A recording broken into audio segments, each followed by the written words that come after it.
Bueno, muy bien. Vamos dando inicio a este tercer, Ujú. ¿no? Sí, tercer encuentro del año con el capítulo 2 del antiedipo. Bueno, Virna, Ujú. vos estabas planteando la disyunción, síntesis disyuntiva. Sí, porque sé que era un concepto importante el año pasado, que trabajamos bastante y creo que lo entendimos, o más por lo menos bastante, pero bueno, ahora empieza a aparecer de vuelta y no me fluye, como que preciso un leve Pre- refresque. Precisamente vamos a estar trabajándolo mucho más, porque las tres síntesis son también acá profundizadas y hay tres partes del capítulo del capítulo 2 dedicadas a cada una de las síntesis. De hecho, después de tres textos de Freud, comienzan con la síntesis conectiva, después van a seguir con la síntesis disyuntiva y después con la síntesis conjuntiva. Las tres síntesis las van a profundizar en este capítulo, de hecho, ¿no? Ok. Pero a modo introductorio igual podemos trabajar algo. Capaz que no tengo que hablar tanto yo al principio. No sé si alguien quiere plantear qué entiende por disyunción o síntesis disyuntiva. Eh, ¿Qué le eh, quedó de lo que han leído a hasta mí- ahora? sí, Visto, ¿sí? a mí me es más claro si pongo la I o el O. ¿Cómo? Si pongo I o pongo O. Ajá. ¿No? O esto o aquello, digamos, ¿no? Ujú. Para pensar en disyunciones. Ujú. ¿No? Y pensar en el logo ya dentro de la multiplicidad, ¿no? Que las cosas están conectadas, son más rizomáticas. ¿No? Ahí está.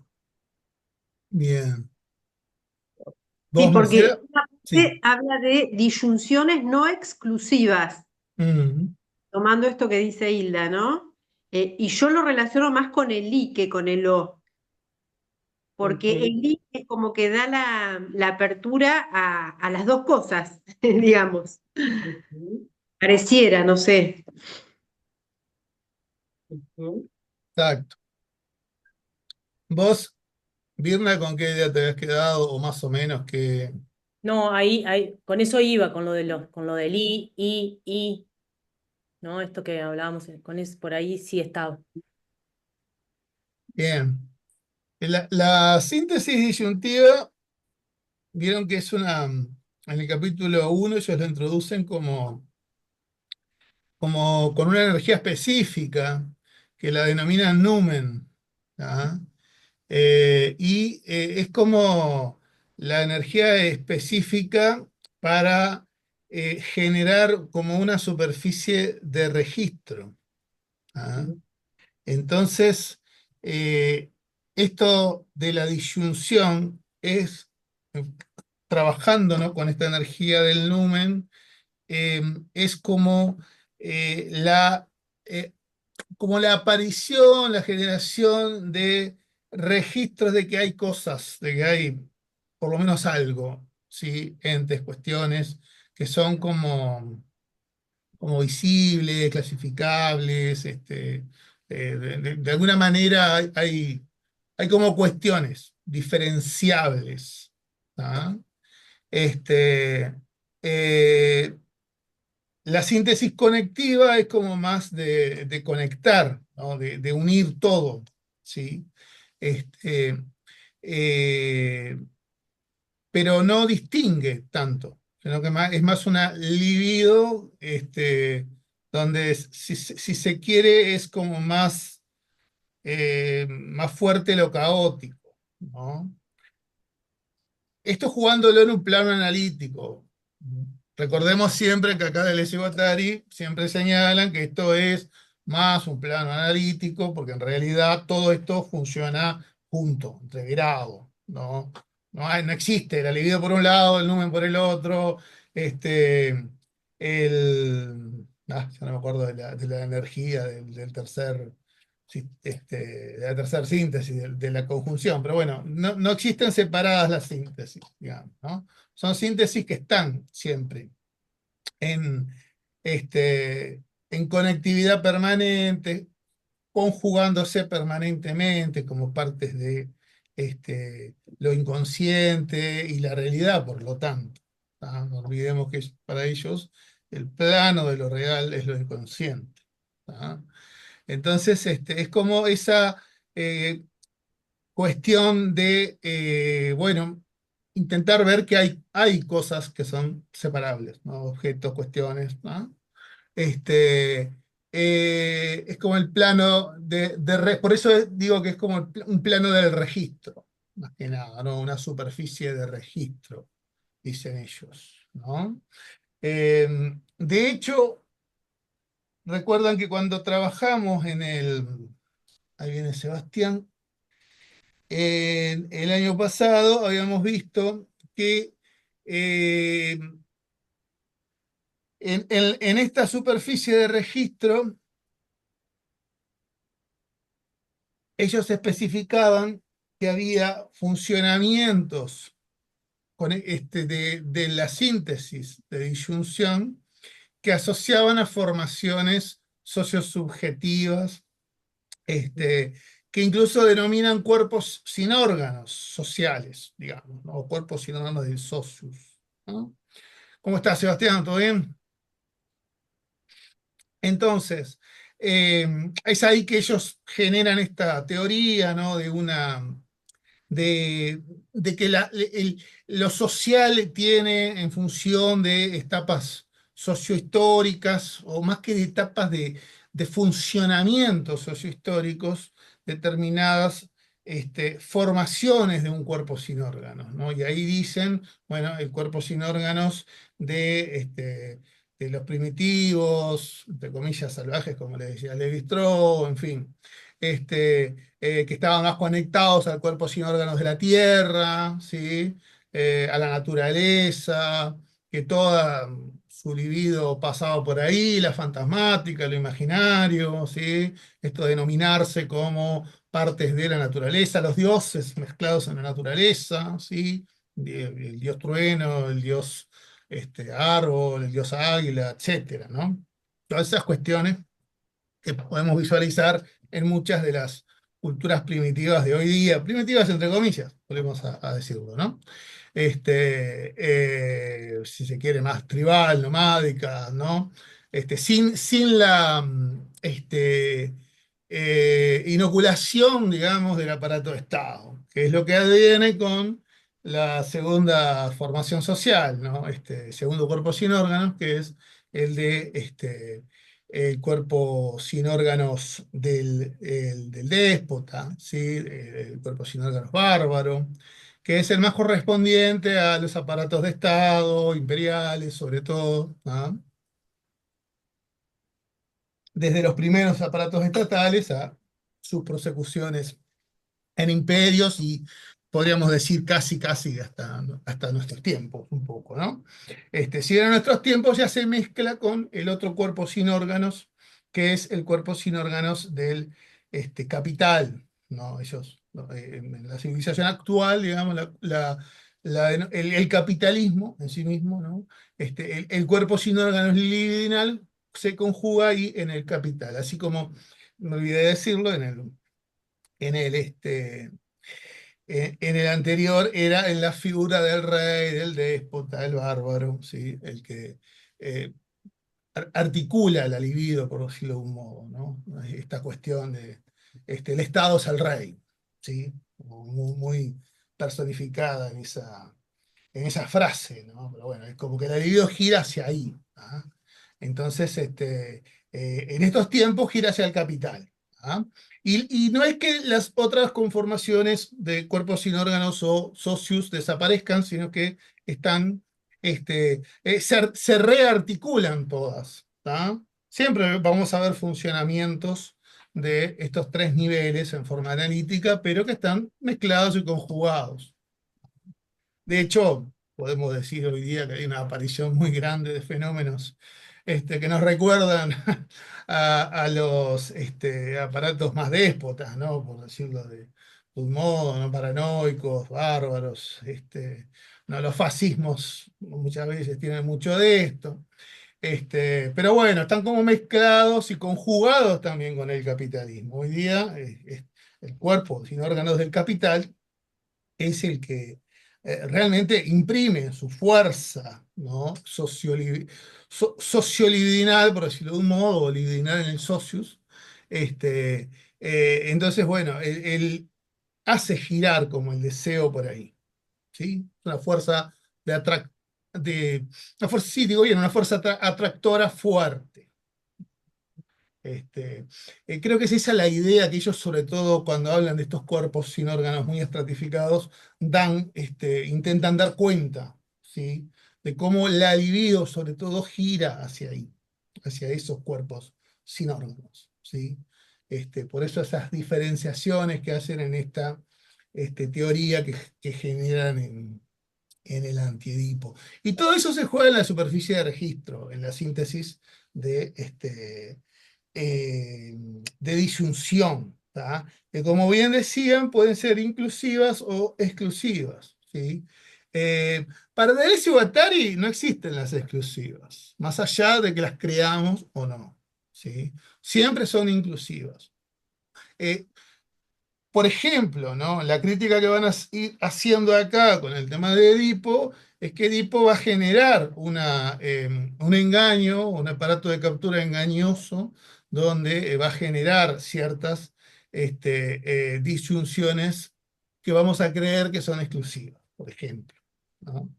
Este, a ver, el capital las hace también, los, los juegos, digamos, o aparatos donde se juega cierto diseño de libido y poder, siempre lo generan. ¿Tá? Este, eh, pero para ellos se juega todo en una línea inclusiva. Es decir, está todo en un y no es separable todo. ¿Se entiende? Más allá de que en el socius entendamos que hay personas, que hay instituciones, que hay cosas, objetos, animales, etcétera. Bueno, para ellos todo está en una conexión. ¿Tá? No es que estemos separados así en forma radical. ¿Tá? Por eso es que cuando se habla de las disyunciones exclusivas es como un mal concepto en buena parte para ellos. ¿Ah? Ellos siempre van a apostar a ver lo inclusivo de la cosa, ¿sí? O sea, de que sepamos que hay diferenciaciones del registro, pero es eso, diferenciaciones del registro. El tema es que está todo incluido, está todo conectado. ¿Ah? Nada es sin lo demás, por decirlo de un modo, ¿no? Todo está en esas multiplicidades, en esos rizomas, etcétera, ¿no? Como jugando con esos conceptos que ellos traen, ¿no? Todo está en agenciamiento, todo está, ¿sí? En regímenes maquínicos conectados, ¿no? En el Mil Mesetas van a llegar a decir, todo está dentro de cuerpos sin órganos, dentro de cuerpos sin órganos y dentro de más cuerpos sin órganos, por ejemplo, ¿no? En una parte, o en lo rizomático, etcétera, ¿no? No sé si por ahí este, me siguieron o se perdieron. No, a ver si me ocurre, no sé, capaz que me fui, pero pensar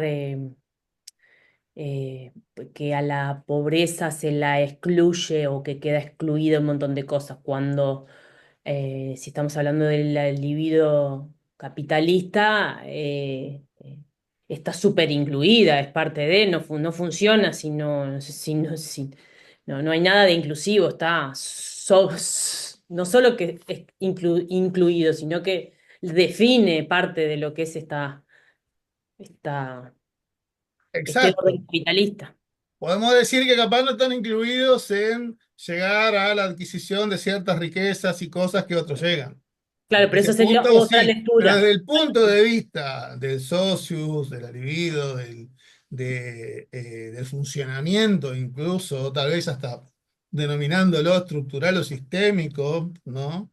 O sistema abierto, trabajando más con conceptos que son más afines a este pensamiento, ¿no? La estructura no lo es tanto. Sí, sí, también, evidentemente son parte, ¿no? La pobreza también es parte, es un registro del capitalismo producido por, y además es hasta necesario en buena parte que exista pobreza, ¿no? Es también como el modo, no solo un modo excluyente que tiene el capitalismo en su funcionamiento, porque no todos llegan a las riquezas que el capitalismo genera, sino además también funciona como un señuelo del terror para aquellos que bueno, no se quieren inscribir en las líneas de trabajo y obtención, por ende, de algo del capital que hay. Bueno, podés quedar ahí, podés quedar marginalizado, excluido, fuera, ¿no? Desde ese lugar de exclusión, ¿no? Entiéndase, pero dentro de lo que entendemos como el sistema en sí mismo o el modo de funcionamiento ya de un rizoma donde está todo incluido, ¿no? Por decirlo de un modo, ahí no hay exclusiones, ¿no? Y está todo metido, ¿se entiende?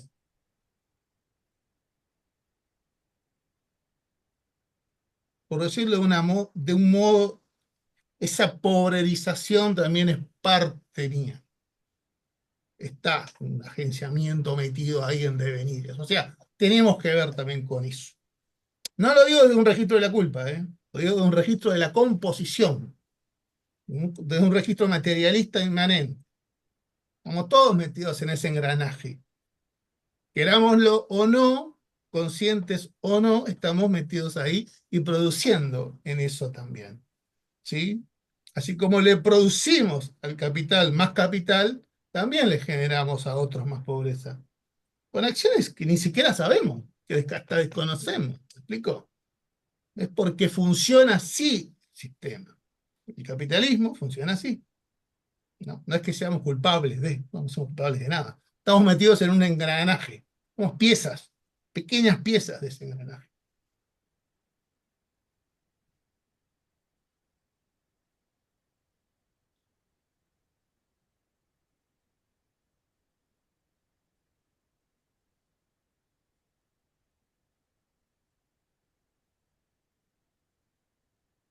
Pero bueno, insisto, eso, porque todo surgió a raíz vi una que no recordaba bien que eran la síntesis de disyunción.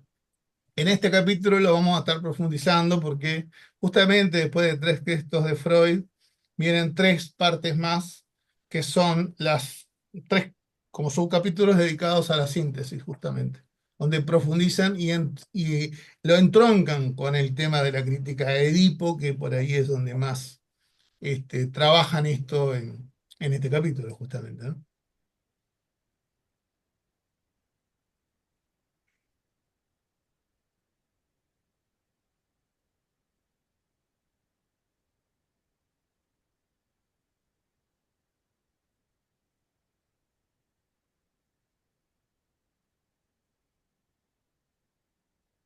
Nada, respondo a una pregunta ya de Marcela que había hecho anteriormente, nada que ver con esto, pero la charla de hoy va a quedar en YouTube, me dijeron. Marcela, vos que tenías interés en estar, pero no podías.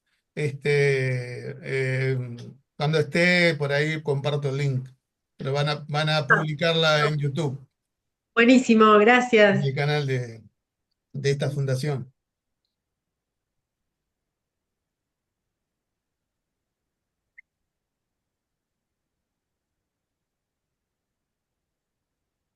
Bueno, como hemos seguido con las resonancias y otras cuestiones, y lecturas y demás.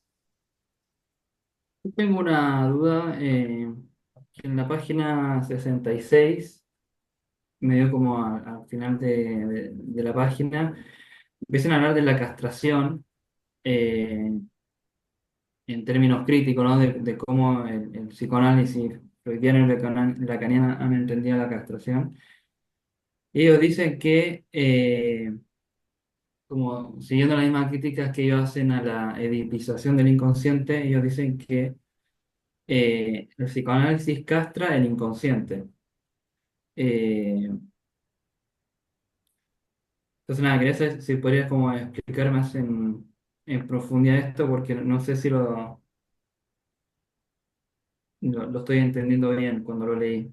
¿Cómo lo entendés Eh, o entienden en general, ¿no? sí. Entonces, No, un poco lo que dice acá de que y también como asimilando, homologando con la operación edípica, que la producción es deseante de como lo entienden ellos, el deseo como productor de un mundo, creador de realidad y de líneas de fuga, es finalmente coartado por esta lógica de la castración, bueno, de la falta.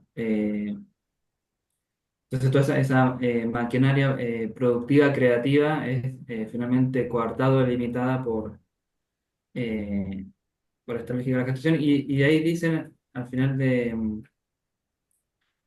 o sea, al final de la página, como en una de las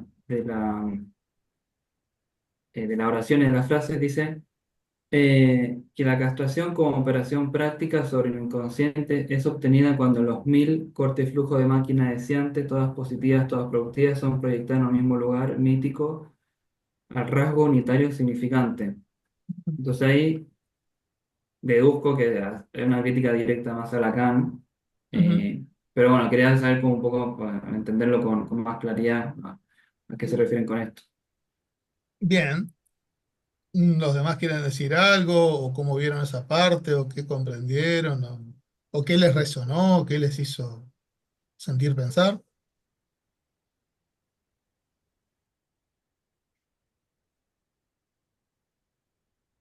Estaba buscando en mi libro qué página es, porque creo que yo tengo otro y hay otra página. ¿Tú La estás en la 64? Sí, el Puede más ser, porque hay 66. algunas ediciones que tienen creo que una o dos páginas atrás o mm, adelante las yo tengo cogen. la PAI 2 como la... Sí, yo en la que vos decís la tengo en la misma página y es otra. No, Paidós es en todas. Es otra edición, Claro. pero igual tiene las Ah, mismas páginas. ahí va. Está en la 66. Pero a veces difiere, en alguna edición difieren un poco, porque puede haber empezar en la 3 o en la 5 digamos, y difiere un poquito. Sería, Hilda, mira, cuando empieza la parte 2 en la Ya. página quinta de esa parte, Ah, ya. ya para que ahí te ubicas mejor. Después de los tres puntitos primeros de ese capítulo, la, Ujú. la quinta página. De tres textos, ¿no? Estamos en tres textos de Freud, exacto. Ya. Exacto. Yo Ujú. entiendo que si hay una castración, no es producto del inconsciente, ¿no? Es producida socialmente. em, pero bueno, como lo social produce inconsciente, puede producir, pero pensando en un inconsciente puede lo social inyectar a lo inconsciente, pero el inconsciente en sí, el inconsciente propiamente, el inconsciente de ellos, nunca castra nada, o sea, eh, y incluso en el caso de que lo social inocule esta castración, que sí sea social, inconsciente social, no sé cómo llamarle, no es lo único, o sea, están llevando al inconsciente solo a eso, bueno, que es muy parecido al Edipo, ¿no? Llevarlo solo al Edipo, y ni siquiera alguien que va en su línea como es Melanie Klein le aceptan que haya otras cosas, ¿no? Eh, que además ellos ni siquiera están hablando eh, de cosas que tengan que ver con la sexualidad infantil, que no las niegan, pero como que el inconsciente es mucho más inmenso que acotarlo a que eso nos defina, porque el psicoanálisis define, nos estructura según Edipo, según castración, según... Exacto, ¿no? Va Yo por no ahí. sé, no Marcela, termino de entender bien sí. qué quiere decir, pero lo relaciono con esta frase que está anterior, que está más arriba, A ver. que dice que el inconsciente deja de ser lo que es, de convertirse en una fábrica, en un taller, para Mm, hacer un teatro puesta en escena donde el analista es el director de la escena. mm. también. Está muy buena esa frase. Sí, Sí, sí, ellos siempre insisten que es un inconsciente fábrica, un inconsciente productor, y no un inconsciente que se expresa o es expresivo y es teatral o escénico, ¿no? Em, entonces, bueno, sí, esto va de la mano de lo que habíamos visto la vez pasada, con esto de que el inconsciente ignora, ¿no? A Edipo, ignora a los padres, ignora a las personas, ¿se acuerdan? Por lo tanto, también va a ignorar los mecanismos que se le atribuyen al complejo edípico, entre ellos la angustia de castración, el complejo de castración. Entonces es como que estas cuestiones en el análisis se inyectan. ¿Ah? También ellos dicen que esta cuestión de la castración y del Edipo no es solo un atributo del psicoanálisis, ¿verdad? Ellos dicen también que es un funcionamiento social que hay, que castra al sujeto, que edipiza al sujeto. Es decir, que lo serializa, que lo formatea, que le genera disfunciones exclusivas, que genera una subjetividad aislada, ¿no? Es decir, aislada en el sentido de como desconectada de lo que pasa, por decirlo de un modo, ¿no? Donde la familiarización, ¿no? El hecho de poner la libido más en la familia, el del interés individual y familiar, ¿tá? Es algo que ya viene del funcionamiento social. ¿Tá? Lo que dicen ellos es que el psicoanálisis, con la edipización y sus modos de trabajo y de teorizar, coronan un poco esto que ya viene de lo social. O sea, son una parte más, son un, una parte que trabaja en ese mismo sentido, ¿no? Por eso ellos dicen, el psicoanálisis no vino a liberar nada ni a hacer la peste de nada, ¿no? Como decía Freud en 1910, sino que es al revés, viene a reprimir más, a aplastar más las producciones del inconsciente, a encuadrarlo, a dar un orden al caos que traigan esas síntesis, ese descubrimiento inicial de esos 1000 cortes flujo, y esto del 1000 es una metáfora, igual que 1000 mesetas, pero es toda esa cuestión, ¿no? De síntesis libres, de intensidades, de cuestiones que se juegan en una conectividad permanente, ¿no? Este, donde es justamente en los estratos sociales donde se va jugando la cuestión y la formatividad, ¿no? Como en cualquier otra formación social, ¿no? Pero en nuestra civilización, este imperialismo de Edipo, como dicen ellos, coloca a la subjetividad en un proceso de encuadre. Entonces eso también, ¿no? La castración como un concepto, incluso en el sentido más metafórico lacaniano, que lo amplía, ¿no? Al de Freud, lo amplía en el peor sentido de todos, ¿no? Dirían, de les igualitaria, más o menos. Porque, bueno, el psicoanálisis, si tiene un sentido, por lo menos para estos, tal vez, primeros temas de Lacan, ¿no? O cierta comprensión, también cierta lectura lacaniana, ¿no? Lo digo con cuidado porque sé que hay lacanianos en la vuelta que me pueden decir, no, mirá que no es así, que Lacan es más amplio, que Lacan esto, aquello y lo otro. Y puede ser, yo no leí mucho Lacan, es la verdad, ¿no? Siempre lo he dicho, no lo oculto. No soy un gran lector de Lacan, no soy lector de Lacan directamente, no he leído poco y nada de él. Pero hay cosas que me hacen pensar que el viejo también tenía cosas, ¿no? Interesantes, como lo que dice Deleuze y Guattari, ¿no? Cuando lo citan de uno de los seminarios, burlándose de los psicoanalistas y el uso de Edipo, por ejemplo, ¿no? Bueno, me resulta a mí interesante, ¿no? Es una cita que está en pocas páginas atrás de esto. Este, estamos viendo ahora. Pero sí, el tema de un inconsciente, de castrar al inconsciente, un inconsciente edipizado, donde lo importante, ya sea desde el punto de vista freudiano, es el manejo del complejo de la angustia de castración, o desde el punto de vista lacaniano, es como una castración que termina sirviendo metafóricamente para la adaptación del individuo, pues termina siendo una conceptualización netamente conservadora y un uso técnico conservador del trabajo analítico hacia las producciones de lo inconsciente, ¿no? Entonces, para ellos son, insistimos, conceptos que son más de la conciencia, tal vez incluso de la peor mala conciencia, más que de algo que podemos atribuirle a mecanismos de lo inconsciente, ¿no? Este, y lo dicen, ¿no? Hay una cita muy linda, o va, frase, para mi gusto, muy linda, que después lo dicen, ¿no? Creo que dos oraciones más atrás, o no, casi seguida después de la de los 1000 cortes flujos, donde dicen, el inconsciente ignora la castración del mismo modo como ignora a Edipo, los padres, los dioses, la ley, la carencia, ¿no? Ignora todo eso. Bueno, tiene que ver para Deleuze y Guattari, el inconsciente o lo inconsciente no tiene nada que ver con estos conceptos, ¿sí? Por eso es que ellos dicen, sí creemos en Edipo como una invariante, pero no es del inconsciente,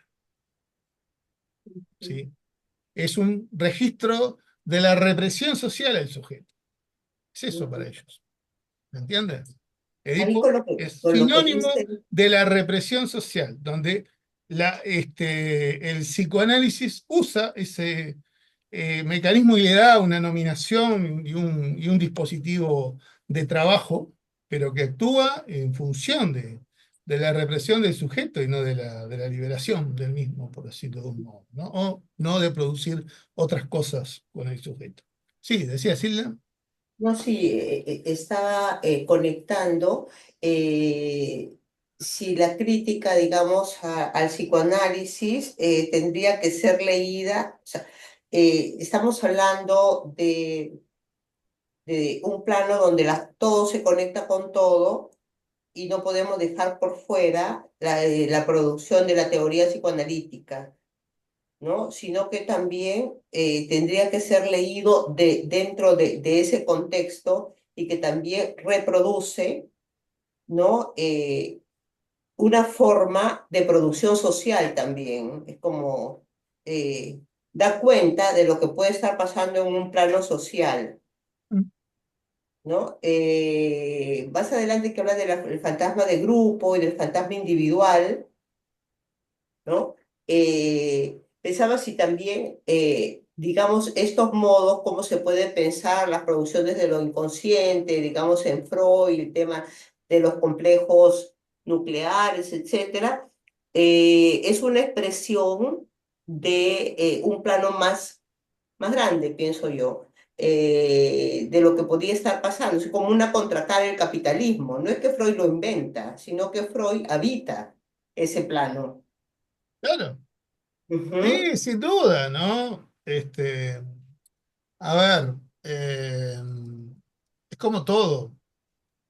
Un inventor cuando inventa algo, bueno, inventa. Y muchas veces se apasiona y no sé si la palabra es fanatizar, pero bueno, cuando hay una convicción de que hay una verdad, ¿no? En su quehacer teórico, práctico, etcétera, más con el ego que Freud tenía, que es bastante fuerte, evidentemente, bueno, lleva hasta sus últimas consecuencias, o hasta donde puede, las teorizaciones y prácticas que realiza, ¿no? Como todo actor, autor, inventor, cuando está convencido. Yo estoy seguro que Freud estaba convencido de que realmente liberaba a la humanidad con su teoría, por decirlo de un modo, ¿no? Por decirlo de un modo, creo que Freud, como él, como autor y desde su lugar, estaba convencido de los aportes que hacía. ¿Me explico? Obviamente. Ahora No, todos esta decían, visión de Deleuze y Guattari viene, a ver, estamos hablando, Freud murió en el 38, bueno, ujú. estamos hablando Ahora cuando del Sebastián 72, trae esto, ¿no? Casi 40 años después, 30 y pico de años después, este, donde se piensa la cosa de otro modo. Ojo, también había en la época de Freud psicoanalistas que también diferían bastante, ¿no? Tal vez uno de los casos más famosos ha sido el de Otto Gross, si bien tuvo una vida complicada, Otto Gross, ¿no? De lo poco hoy que sé de él, pero era un tipo como que trabajaba un poco más la línea esta de la síntesis libres, libidinales y demás, y se planteaba, ¿no? Como una eh, cuestión de trabajo de liberación sexual más fuerte, ¿no? Pero es un poco en la línea podemos emparentarlo un poco a Reich. Incluso Grodek, ¿no? George Grodek, que es otro de los psicoanalistas que incluso lo mencionan acá, tenía otra concepción bastante más amplia de la cosa, del ello, ¿no? Acá hay un autor que es Héctor Garbarino, que trabaja a Grodek y lo emparenta con una teorización que él hace sobre una dimensión más inconsciente que el inconsciente individual, que denomina ser, ¿no? Que tiene un parentesco tanto con el inconsciente del oso guattariano como con el inconsciente junguiano, ¿no? Es un mix, por decirlo de un modo, entre una cuestión materialista y mística, pero que es interesante, ¿no? Más siendo de alguien que la aterrizó en sus últimos años y un fundador del psicoanálisis en Uruguay, ¿no? Como Héctor Garbarino, y de la institucionalidad Eren, fuerte, oficial. Ferenczi, que fue gran amigo de él o Tanto gran amigo de él Ferenczi y en su otro, momento, militaba a favor militó en movimientos a favor de los homosexuales en aquellas épocas que era. claro. Sí, sí, donde Freud, si bien en su plano de trabajo él no era un tipo que estuviera en pro de cambiar la orientación sexual ni nada por el estilo, al revés, analizaba y punto, ¿no? Tenía esa cuestión de, bueno, si lo digo es así, es porque es así, chau. Pero tenía sus pruritos morales al respecto, ¿no? No era un tipo que tuviera comentarios así, wow, al respecto de, ¿no? Para él era perversión, punto. Pero como perversión, pensado, ¿no? En un dispositivo psicopatológico, psicodinámico, pero encaraba igual el trabajo y no tenía esa cuestión de juzgamiento de la subjetividad y cierta normalidad, digamos, ¿no? Como tenían otros psicólogos y psicoanalistas de época, ¿no? Donde realmente les preocupaba cuando venía alguien con intenciones o deseos o cuestiones homosexuales, por ejemplo, que hacían esfuerzos para que no cayera en esa tentación, entre comillas, ¿no? Muy gracioso, ¿no? Hay varias películas que he visto que mostraban eso de época, ¿no? Donde hay, si no me equivoco, hay una que fue una tenista que cambió de sexo, de hombre a mujer y que había ido a un psicoanalista, el psicoanalista le hacía, no, dejate la barba, cosas por el estilo, para que no cambies el sexo, ¿cómo vas a cambiar? No, no, no, sos un hombre, ¿no? Esta cuestión tan fuerte de época, ¿no? Las personas son personas y tienen sus morales también, ¿no? Y las épocas marcan, ¿no? A nosotros nos es más fácil hablar de todas estas cosas en pleno siglo XXI. Seguramente también tengamos otros parámetros morales que no nos damos cuenta y que se darán cuenta, no sé, 50 años después, capaz, y nos dirán qué retrógrados que eran estos en tales cosas. Y bueno, es así, ¿no? La cuestión sociohistórica subjetiva es así, va cambiando, las sensibilidades son otras, las conciencias son otras, ¿no? Este, pero bueno, acá Deleuze y Guattari un poco trabajando, porque claro, yo creo que autores como Freud, incluso Jung, ¿no? Le faltaba también otros entroncamientos conceptuales, ¿no? creo que, por ejemplo, la lectura que hacen ellos junto con la de Carlos Marx les da otros elementos como para pensar la cosa un poco de forma diferente, ¿no? Y Deleuze y Guattari van, como quien dice, también avanzados un poco al respecto, porque ya la escuela de Frankfurt venía trabajando, ¿no? Toda la línea del llamado freudomarxismo, justamente, venía trabajando bastante, ¿no? Entonces, venían ya pensando estas cosas, ¿no? Les llegó a estar incluso con una crítica, incluso hacia el freudomarxismo, elaboran esta cuestión en una forma muy diferente, muy radicalmente distinta, pero con ese trabajo previo también, o sea, hay un montón de cuestiones que son previas en el pensamiento, en la política y en la psicología, por decir algunas de las, o filosofía incluso, para decir algunas disciplinas, y van con esa tal vez ventaja, por decirlo de un modo, ¿no? O por lo menos con estas opciones. ¿Tá? Freud, por ejemplo, era un tipo que de política no entendía un corno y es más, hay los pocos comentarios que uno lee al respecto de movimientos de revoluciones y demás no eran muy bien vistas por él, ¿no? Era un tipo más conservador, Freud, en líneas generales, ¿no? Jung también no era un tipo muy abierto, ¿no? Incluso Jung no tuvo muchos problemas durante la época nazi, lo cual siempre estuvo ahí en ese tema este, como criticado, ¿no? Bueno, ¿qué pasó con el psicoanálisis suizo, el psicoanálisis junguiano y demás, que se mantuvo sin problemas durante la época nazi, ¿no? En fin, y otros tuvieron que irse, como Freud, ¿no? En fin, en el caso de Freud y Austria.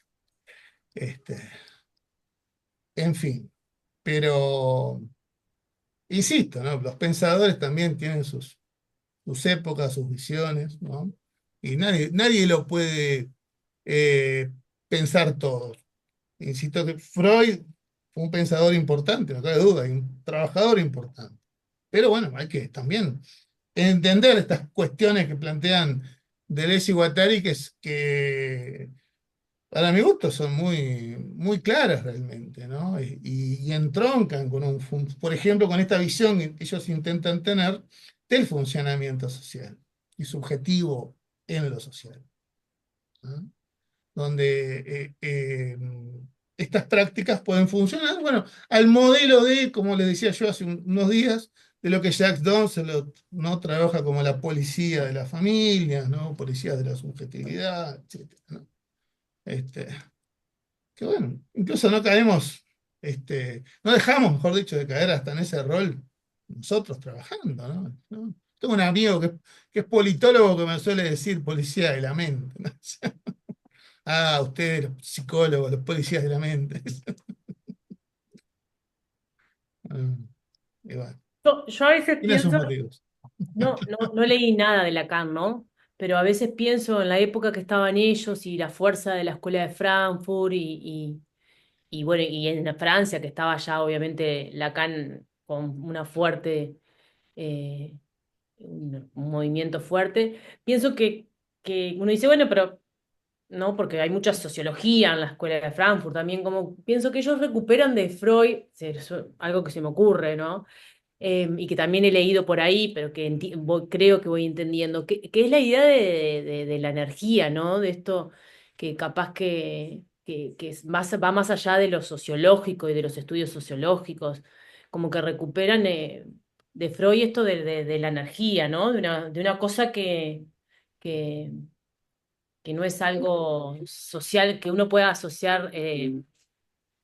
Que pueda pensarlo solo de forma sociológica, no sé si tan humana, ¿no? Como una energía más allá del humano, por decirlo así de alguna forma. Exacto, porque es sociológico, digamos, que corresponde a una disciplina y cómo estudia metódicamente esa disciplina que es la sociología. Que ahí incluso tampoco hay una visión, hay muchas, ¿no? Desde las sociologías más sociométricas hasta las estructuralistas o las sociologías clínicas, por ejemplo, ¿no? De Vincent de Golejac, por ejemplo, que es muy interesante y que tiene un emparentamiento grande con estas visiones. Pero la cuestión de la energía y la libido, sí, evidentemente, ¿no? es algo muy, muy novedoso, ¿no? Y que adviene además con ciertos pensadores, sobre todo de la filosofía, ¿no? Eh, que van pensando estas cosas desde mucho antes, ¿no? Y que Deleuze sobre todo es por ahí el autor que más va componiendo con estos autores, ¿no? Leibniz, Spinoza, Nietzsche, Bergson, ¿no? Un montón de autores que le dan una visión de esta cuestión de algo que hay, podemos llamarle sustancia, podemos llamarlo inmanencia, pero que está como metido en todo, ¿no? En todo lo real, ¿no? Esto que ellos llaman rizoma, multiplicidad, etcétera. Está, como dice Guattari, lo colectivo humano e inhumano, ¿no? O lo denomina así. Para Guattari todo lo colectivo, ¿no? Es eso, humano e inhumano, ¿no? O sea, es como decir todo, ¿no? Dice, generalmente lo plantea incluso, pues dice, porque yo cuando hablo de lo colectivo, dice Guattari, no estoy refiriéndome a grandes grupos de humanos y no sé qué. Hablo incluso de lo micro, de lo molecular y de lo humano e inhumano, ¿no? De todo lo que hay, básicamente, que está diciendo. Lo molecular lo compone todo eso, ¿no? Entonces va muy de la mano de estos pensadores, como una conjugación fuerte de una tradición filosófica, incluso de autores que no son de los más encumbrados en filosofía, ¿no? Eh, Recordemos que estos autores, como Deleuze y Foucault, resucitan, retoman autores que eran bastante vistos, o de otra manera, o no muy bien vistos en la filosofía en general. ¿Ah? No son los grandes autores. Es más, Deleuze, sobre todo, se pelea mucho con los grandes autores, Kant, Hegel, ¿no? En fin, los grandes de la filosofía. Incluso con Heidegger tienen bastantes diferencias, ¿no? Este, eh, Hasta con Jean-Paul Sartre, si bien Deleuze le reconoce su maestría y demás hacia él, pero hay un cambio de visión muy grande entre Sartre y Deleuze y Foucault ni hablemos, ¿no? Entonces tenemos en este abrevamiento, digamos, ¿no? En esta toma conectiva con esta historia de la filosofía también, que incluso se remonta a tiempos muy antiguos, ¿no? Estoicos, este, los cínicos, entre otros. Sí, Hilda creo que vas a decir, Marcela, creo que quería decir. o Marcelo. Pero tenemos la pelea con Heidegger, digo, de Deleuze que decías. Mm. Sí, ¿Cuál es la pelea ah, con Heidegger? está bien. No te la podría explicitar estrictamente ahora, tendría que leer algunas cosas de relectura, sobre todo de Deleuze, es en un plano más filosófico. Incluso Guattari le hace algunas críticas, ¿no? Pero hay cuestiones donde, digamos, para estos autores se queda Heidegger en algunas cuestiones más de dimensiones del ser y el Estado, ¿ah? Que para ellos advendrían más desde líneas de los devenires, ¿no? Esa tal vez sería, a grosso modo, la diferencia, ¿no? En estos textos no se va a encontrar eso, está más lo recuerdo más, son lecturas de Deleuze, no a solas, sobre todo. Y Guattari creo que algo refiere también de esos temas si no me equivoco, en Caosmosis también. Pero bueno, como digo, tendría que releer algunas cosas. Pero sí hay una diferencia y la plantean estos autores, ¿no? En relación también a Martin Heidegger, ¿no? Más allá de su métier con otro que tuvo su métier en la juventud con el nazismo, ¿no? Pero más allá de eso, más hablando de las conceptualizaciones. Mm.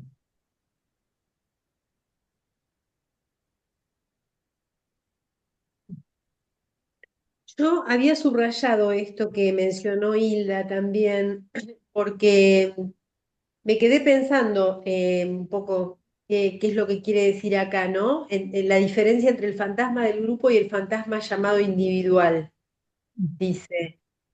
Que Este último, el individual, tiene por sujeto el yo, en tanto determinado por las instituciones legales, pero el fantasma de grupo ya no tiene por sujeto más que las propias pulsiones y las máquinas deseantes que forman con la institución revolucionaria.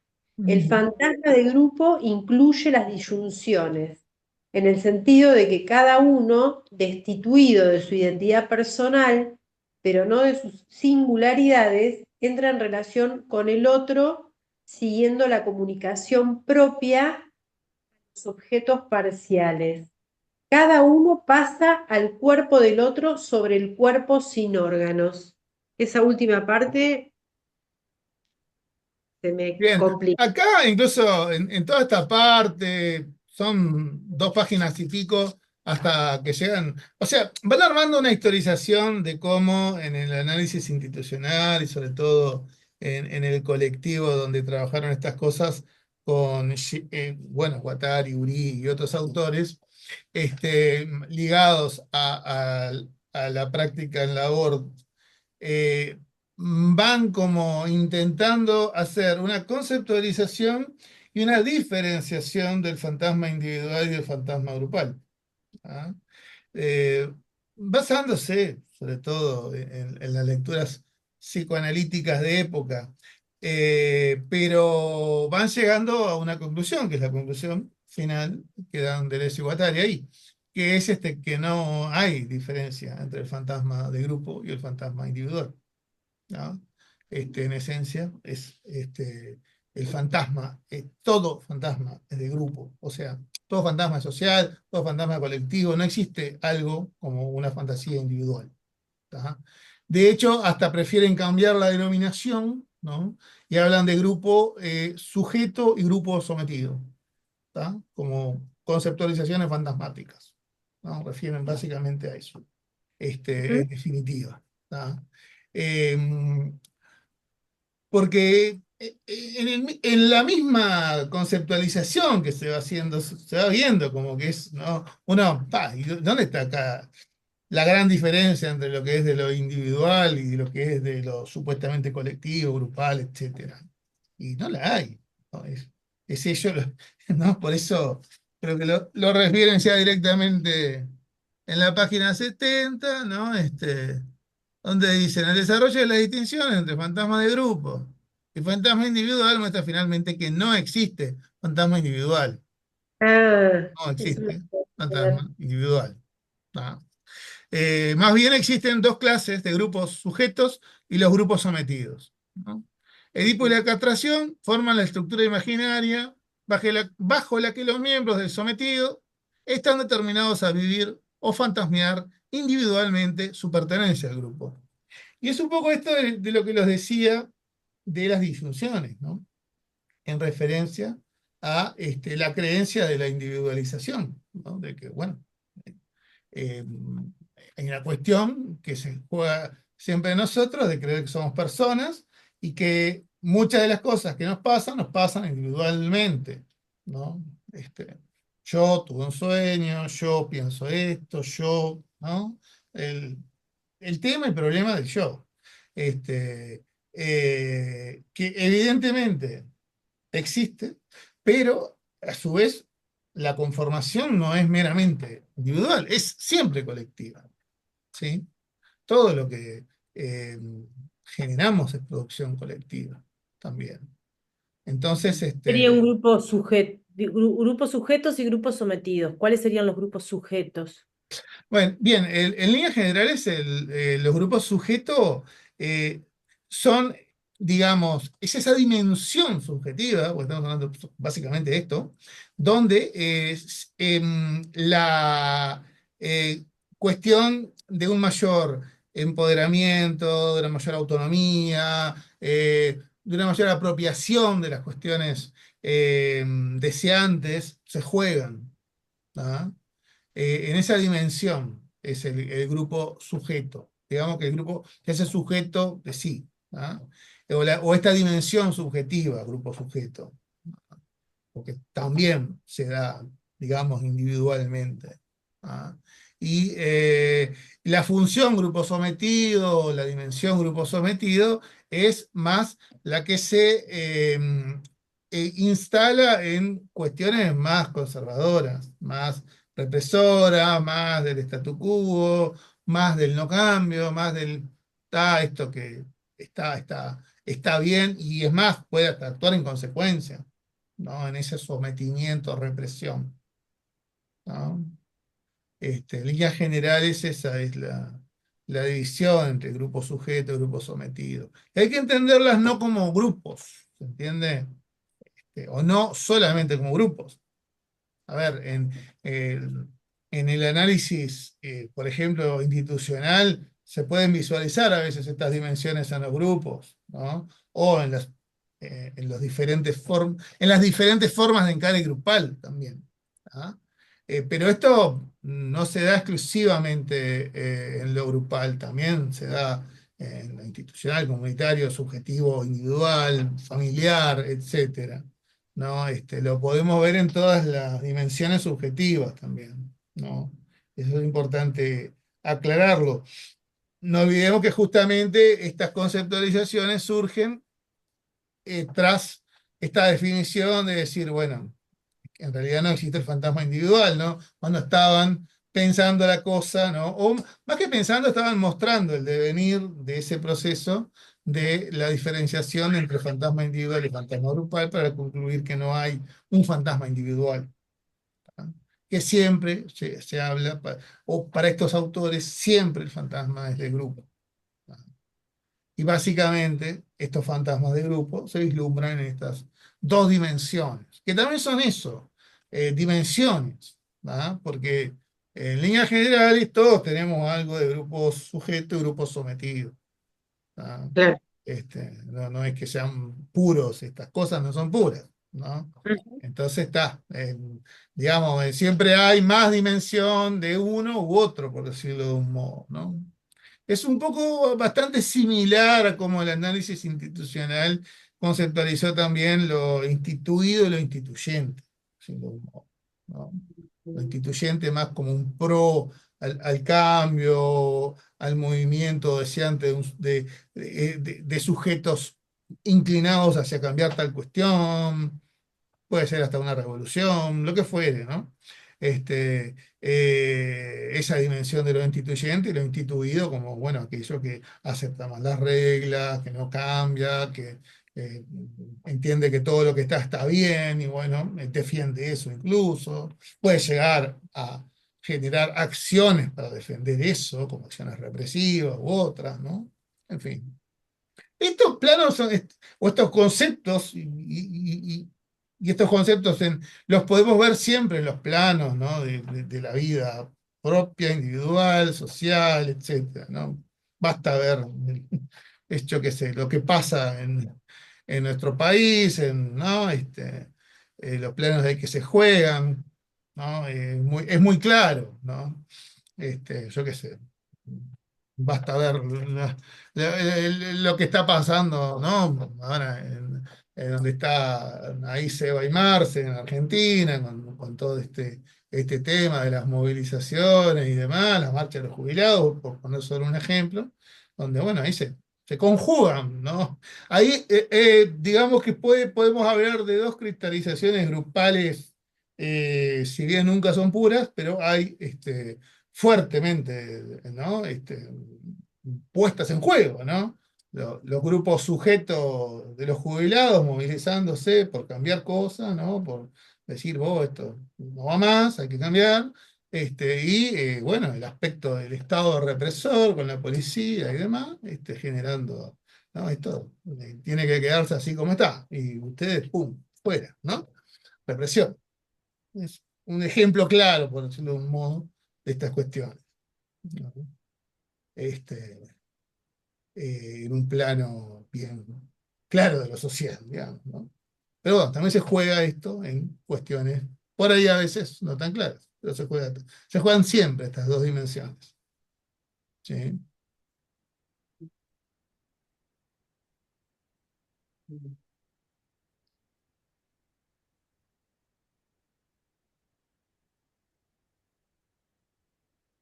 me quedaba pensando de que si todo esto, digamos, estamos,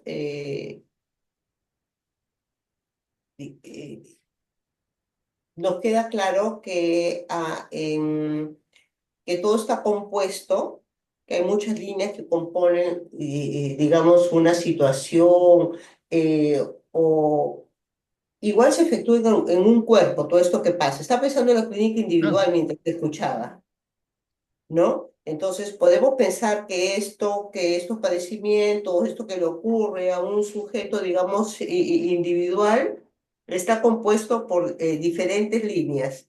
mm, Entonces, que no necesariamente son familiaristas, ¿no? O no necesariamente, ¿por qué? Porque de alguna manera digamos, estar dentro del Edipo hace, digamos, si ha crecido dentro de ese formato, también va a conectar con eso y va a sufrir también desde ahí, más allá de que eso claro, pueda ser falso o verdadero. claro, ojo, no confundir Edipo con Ujú, la realidad de lo que vos vivís, por ejemplo, con tu familia. Son dos ujú, cosas distintas. claro, El Edipo es ya, una conceptualización para explicar ciertas cosas, donde ubican ciertos roles y ciertas cuestiones que pasan, necesariamente pasan para estos autores, claro. Freud, Digamos, si Kahn, etcétera, distribuye, Klein, en una dimensión donde se conjugan papá, mamá, aspectos exacto. familiares, Digamos, en relacionales, esa etcétera. estructura de lugares fijos, de lugares establecidos con Eso, roles establecidos, eso. papá con características, ocupa un lugar, etcétera, ya, dentro de esa estructura, si falta alguno de esta triada, por decir, se va a vivir como falta porque no hay quien lo cubra porque son lugares fijos, dentro de ese plano, ¿no? Digamos, si Ah, leemos en esa lógica. podríamos entenderlo así, tal vez. Pero lo que Ujú, quiero que se entienda es que estos autores plantean que el laburo, básicamente, y la comprensión se da siempre en las condiciones materiales de existencia. ujú, ¿Ah? Por ende, la historia del sujeto y sus condiciones materiales de existencia juegan también. ujú. ¿Ah? Y perfectamente puede haber planos que hay de los sujetos que advienen, por ejemplo, a una consulta, donde se pueden estar jugando temas vinculares y relacionales con papá o mamá, y eso es parte del trabajo. No quiere decir eso que lo vamos a dipisar, ¿entiendes la diferencia? Claro. Dipisar es una cosa, trabajar qué pasa ahí con papá, mamá, y qué pasó, ¿no? Si es que pasó algo, bueno, laburémoslo. ¿No? Ujú. Ese, eh, papá abusó de mí, ¿no? Algo que a veces en la clínica pasa, ¿no? Yo tenía 7, 8 años, recuerdo que papá me hacía tales cosas, Ujú, escondidas de mamá. Y yo tenía miedo, no decía, papá me regalaba algo, compraba un helado, yo qué sé. ¿No? Después crecí, no me lo hizo más, pero ujú, claro, tiene 30 y empezó como a removerle la conciencia con eso. Le viene culpa, le viene un montón de cosas y síntomas. Bueno, hay un sufrimiento, hay que trabajarlo, obvio, claro. ¿no? U otra cosa, ¿no? Papá era un hijo puta, me pegaba, yo qué sé, o mamá, ¿no? Me daba pal siempre. Hay cuestiones que, evidentemente, la vida con nuestros padres o quienes cumplieron esas funciones o figuras marcaron a nosotros, ¿no? Pero como dice Andrés Guattari, son agentes de producción antiproducción.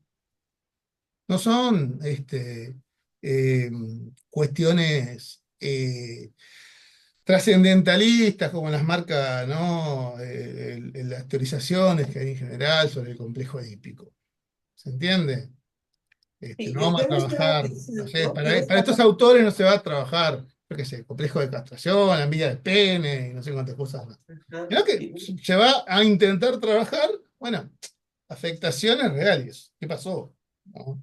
claro, yo ¿Qué lo hay estaba en pensando como ese la discurso y lectura que, sufrimiento que se trae, hablado y demás, historizado, actualizado, y trabajarlo? ¿Se ujú, entiende? Sí, yo lo pensaba desde que la lectura que damos o lo que representamos de una situación, digamos, va a generar nuestros afectos, de alguna manera. O sea, esta lectura que hacemos. Un ejemplo, una joven que se separa de la madre se va a vivir al extranjero y ella se queda con una tía. ¿No? Entonces ella sufre y tiene 28 años y la sensación es que ha sido como huérfana, digamos. Sin embargo, ha vivido con una tía que la ha cuidado, que la trae a consulta porque está bajoneada, que está pendiente, etcétera. Claro, está pensando en lo que no está y no está que, digamos, en esto de que madre es la que se fue por el tema de, ¿no? Su madre biológica, sanguínea, y no está pensando que la vida le había dado una cuidadora que podía haber devenido en la práctica misma, en lo real mismo, la madre. Entonces, ¿no? Iba pensando cómo la lectura que ella hace dentro de este modelo estructural la condiciona a su sufrimiento. Podría haber hecho otra lectura desde otro lado, un poco más como lo plantea Deleuze y Guattari en el texto. O sea, son otros modos, Claro. Y ahí está el ¿no? rol del terapeuta, de ayudar a dar esas otras lecturas, justamente. Ujú, ¿No? ujú, Justamente. No caer en esa significación tiránica despótica, ¿no? De ujú. pisar todo, insectar la castración, ¿no? Es un poco como dicen ellos en la cita de algunas autoras feministas, ¿no? Se nos mierda con Edipo y la castración, que son las feministas, ¿no? De época, años 60 más o menos, ¿no? Este, pues no creemos en esto. Les dicen, les espetan a los psicoanalistas, ¿no? No sé si leyeron Sí, las sí, feministas de esos no años, somos sobre todo de los castradas, se 70. defendía. La que más Ujú, leí fue a Carla Lonzi en Escupamos a Hegel y otros escritos. Muy recomendable. Se puede descargar de internet ese libro, donde es tremendo, ¿no? Le da palo a los filósofos, a los psicoanalistas, ¿no? Trae citas aparte, ¿no? Textuales, ¿no? Bueno, a Freud y a todo el tema de Edipo, ¿Cómo se el llama? no lugar que prácticamente le da Freud o el lugar mínimo este, a, al clítoris, por ejemplo, ¿no? Y la importante función en la sexualidad del clítoris, Carla Alonso le da muchísimo palo, ¿no? Y a muchos otros psicoanalistas, en fin, ¿no? Toda esta conceptualización machista y heterosexual y heteronormativizada, ¿no? De que la sexualidad transcurre básicamente en un pene que se introduce ¿no? Y no hay casi que otra cosa, ¿no? Eso para Freud es lo más. Para Freud, otros psicoanalistas, es como lo importante en la sexualidad y la maduración en la sexualidad, ¿no? Como si hubiera aparte una cuestión evolutiva en la libido sexual, en fin, hay un montón de cuestiones que estas autoras, y con mucha razón, le tiran al psicoanálisis, ¿no? Y en esa línea van de Deleuze y Guattari le dicen, las feministas tienen toda la razón. Y Básicamente. yo digo que ahí el problema no es de Freud, porque de última Freud era varón. ¿Qué pasa de todas las mujeres que han pasado por el psicoanálisis y han callado, ¿no? El tipo, ¿cómo saberlo, no? Pero nadie se lo negó. Bueno, pero ese también es un pensamiento machista, porque también las mujeres están dentro de la ideología machista, ¿no? Y Por no hay que eso, ¿qué tocar pasó ni con las hablar, feministas? ¿Qué pasó con las ni mujeres partir. psicoanalistas importantísimas que escribieron cosas maravillosas y cómo no dijeron nada de esto? Bueno, pero por ejemplo, Deleuze y Guattari acá citan una situación en la cual algunas kleinianas habían colocado una interpretación del rol del clítoris de una manera diferente y Freud la negó. Freud, institucionalmente, ¿no? Aparte, era Freud, ¿no? Dijo, no, no al lugar a esa interpretación, ¿no? En las reuniones de la institución psicoanalítica. No, no, la interpretación no es esa, porque para Freud, no me acuerdo bien cómo era la cuestión, pero es como una cuestión más ¿no? Donde Freud liga más la cuestión de la importancia de la falta, de lo que no hay, ¿no? O sea, básicamente no hay pene, entonces, bueno, ¿no? Entonces, esto no puede suplir a, ¿entiendes?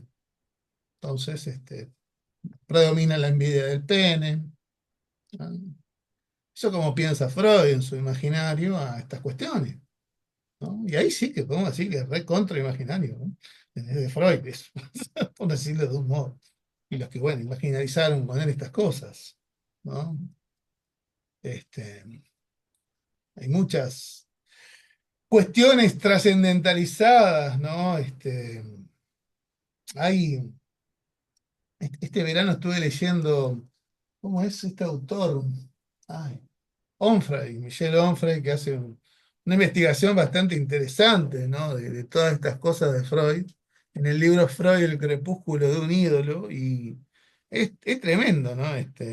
Cómo analiza él, y aparte toma datos y un montón de cuestiones, ¿no? De textualidades y demás en instituciones, de psicoanálisis y otras. O sea, agarró todo el papeleo y documentación que había, a la que podía llegar, más cartas y otras cosas que tenían familiares de gente que tuvo relaciones con Freud y muchos psicoanalistas, ¿no? Y es tremendo, ¿no? Como hay muchas cosas, que uno dice, pa, cómo, bueno, como hay muchas cosas que eh, las proyecta Freud de sus hijos.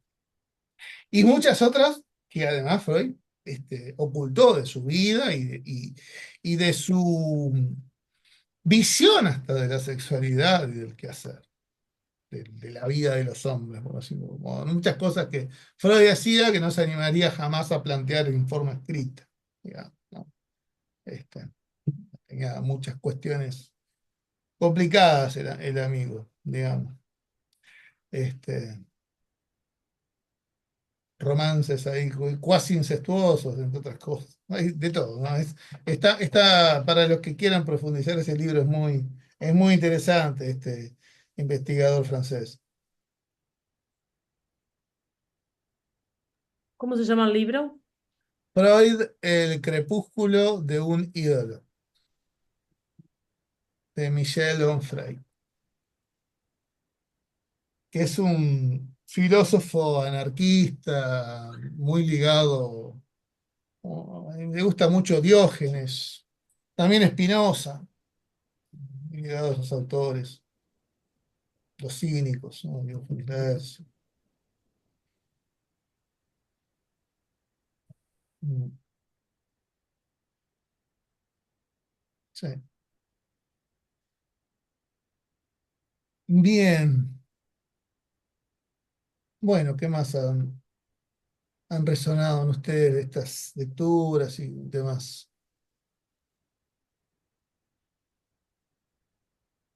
Yo me quedé pensando, no sé si va a tener sentido cuando estaba leyendo sobre esta distribución hombre-mujer, digamos, ¿no? Y iba conectando, no sé si han visto esta serie adolescentes. Me la han comentado, dicen que está buena. Mm. Yo la vi Entonces, toda, muy yo buena, voy a la adelantar, recomiendo. veanla y luego la comentamos, porque Sí, sí. me quedo pensando como, digamos, algo reaccionario, reactivo a un modelo que distribuye lugares, ¿no? De alguna manera, que puede ser una posible lectura, ¿no? Con lo que al final esta subcultura.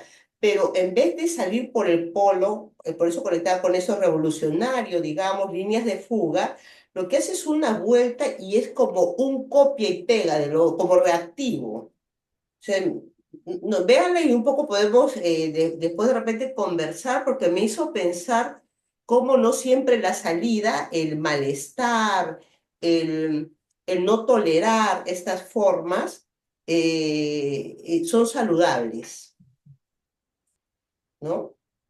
Sino que igual hay una especie de protesta de que no se tolere este sistema, pero es como un copia-pega del mismo modelo, más de lo mismo. Ujú. No sé si alguien la ha visto. ¿Mm? Ya la tengo ahí como elegida, como Sí, Sí, yo también la tengo ahí para ahí. ver, pero todavía no le entré. Me la han recomendado mucho, mucha gente. sí.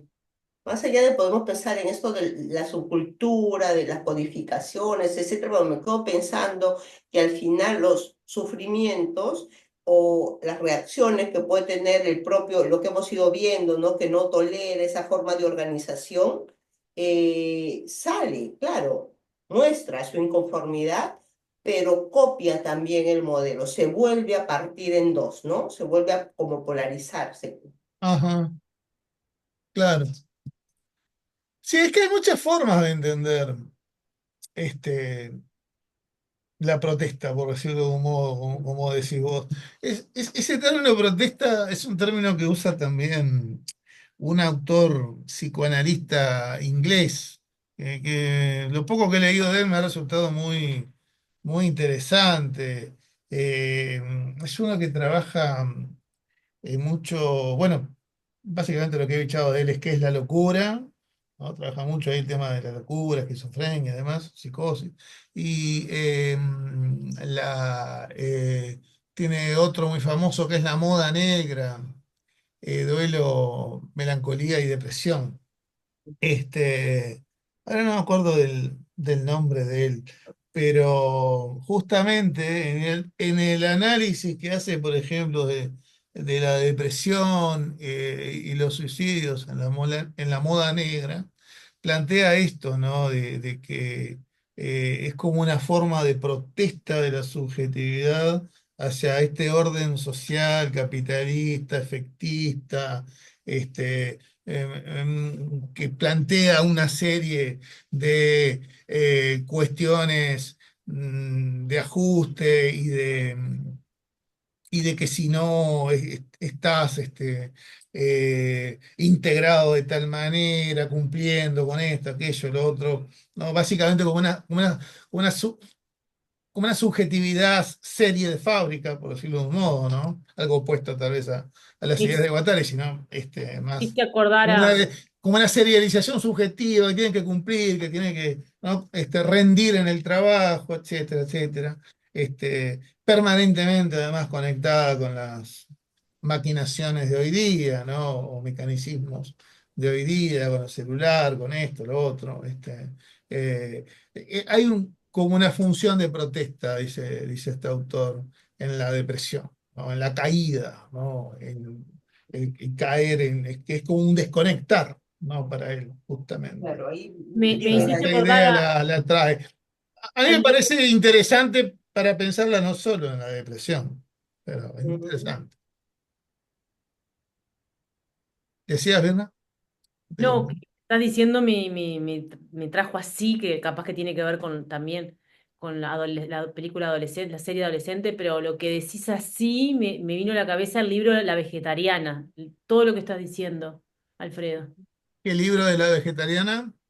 de la Bueno, Nobel, capaz que es ¿no? un poco Yolulo porque es la que ganó el premio, pero se los recomiendo para pensarlo con ese autor que estás leyendo porque me llevaste así a cosas que se me ocurrían cuando leía el libro, cosas que pensaba. Claro, ¿Pero quién es la vegetariana? ¿Cómo se llama? Eh, Si no eh, recordás, capaz que no lo es recordás. coreana, pero es americana. Ah, la que ganó Buscaron en el internet la que Nobel ganó el de- premio. la que ganó ¿Cómo? el premio de literatura, ¿decís? sí, Sí, la última, ¿no? Ah, No he leído he leído las clases de griego, pero me falta. sí, sí, la misma, ah, la misma. Y mirá, lo Claro, pensé como una protesta también, ¿no? mirá. lo que uno ve que igual se codifica, ¿no? Ya no, digamos, en el aspecto externo, si, las cualidades van a pasar, digamos, la potencia de un sexo o de otro tiene que ver con los rasgos, ¿no? O sea, para ser elegido o no dentro de eso.